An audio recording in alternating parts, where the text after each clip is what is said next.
కాంగ్రెస్ ని కమిట్మెంట్లు వెంటాడుతున్నాయి. ఎన్నికల్లో ఇచ్చిన హామీలు అమలు చేయాలని ప్రజల నుంచి ఒత్తిడి, మాటల్లోనే తప్ప ఆచరణలో లేని చాలా పథకాలు, ప్రభుత్వం బటన్ నొక్కినా విడుదల కాని నిధులు. అసలు ఎందుకు ఈ సమస్య? రేవంత్ సర్కార్ ఎందుకు ఇలా ఉక్కిరిబిక్కిరి అవుతోంది? అన్నిటికీ సమాధానమే ఈ వీడియో.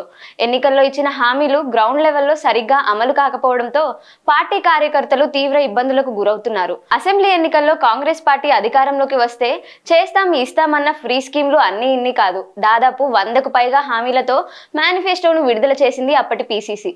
మరి ఆ మేనిఫెస్టోలో ఉన్నవన్నీ అమలవుతున్నాయా లేదా అని ఆలోచిస్తే లేదనే సమాధానమే వస్తోంది.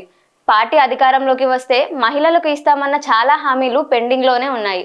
అందులో మహిళలకు 2500, వ్యవసాయ కూలీలకు ఇస్తామన్న 12,000, కౌలు రైతులకు ఇస్తామన్న 15,000, 500కే గ్యాస్ బండ అని ఎన్నో హామీలు ఇచ్చారు. వీటిలో గ్యాస్ బండకు ఓ 2 నెలలు 500 వేసి ఊరుకున్నారు. ఇక జూన్ 2న చెక్కులు వస్తాయనుకున్న రాజీవ్ యువ వికాసం స్కీమ్, కళ్యాణ లక్ష్మికి తులం బంగారం, ఇలా చెప్పుకుంటూ పోతే ఎన్నో హామీలు ఇచ్చారు నేతలు. మరి ఈ హామీలన్నీ ఎప్పుడు అమలవుతాయని చాలా మంది ప్రశ్నలు కురిపిస్తున్నారు.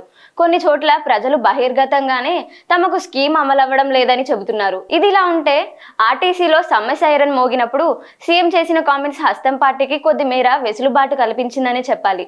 గత ప్రభుత్వం చేసిన అప్పులకు ఇప్పుడు వస్తున్న ఆదాయానికి ఇస్తున్న జీతభత్యాలకు ఆడికాడికే సరిపోతున్నాయని సీఎం చెప్పారు. దీంతో ప్రజల్లోకి ఆ మాటలు బలంగా వెళ్లాయి. డబ్బులు లేనప్పుడు వాళ్ళు మాత్రం ఏం చేస్తారులే అని మరికొందరు అంటున్నారు. ఇన్ని కన్ఫ్యూజన్ల మధ్య స్థానిక ఎన్నికలకు వెళ్లడం కరెక్టా కాదే అనే సందేహంలో పడ్డారట పార్టీ నేతలు. మంత్రి సీతక్క ఈ వారం స్థానిక ఎన్నికలకు నోటిఫికేషన్ రావచ్చని చెప్పినా అది ఆచరణలోకి రాలేదు. పైగా పిసిసి చీఫ్ ఈ వ్యాఖ్యలపై స్పందిస్తూ మంత్రులు కాస్త సంయమనం పాటించాలని, ఇంకా దానిపై ఏ నిర్ణయం తీసుకోలేదని చెప్పారు. ఎవరు ఎన్నికలపై బహిర్గతంగా స్టేట్మెంట్లు ఇవ్వొద్దని సూచించారు. జూన్ 23న జరిగిన మంత్రివర్గ భేటీలోనూ స్థానిక ఎన్నికల గురించి చర్చ ఉంటుందని అంతా అనుకున్నా ఆ ఊసే లేకుండా పోయింది. అయితే కోర్టు ఆదేశాలతో ఇప్పుడు ఎన్నికలు తప్పని పరిస్థితి ఏర్పడింది. అధికార కాంగ్రెస్ పార్టీతో పాటు అన్ని పార్టీలలో ఎన్నికల సందడి మొదలైందనే చెప్పాలి.